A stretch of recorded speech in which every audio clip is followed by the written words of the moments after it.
Hey guys, welcome back to our YouTube channel Financeable. Today, in this video, let's learn about how to get enrolled in Barclays Bank online banking. So let's get started. At first, let's get into any browser and search for Barclays Bank and click on this first website over here.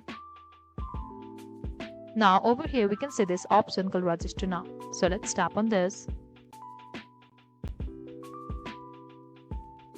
Now scroll down and finally click on start over here. Now we need to enter our last name, date of birth, and enter your postcode here. Also enter your account details. You can choose the type of account you have got and enter your sort code. And enter the 16-digit card number you have got while creating the bank account. Now we need to enter our contact details as well. Enter your email address. Confirm your email address. So now simply tick mark over here in this box. After which, simply click on next over here. After which, we get into next step, that is review, where our details will be reviewed.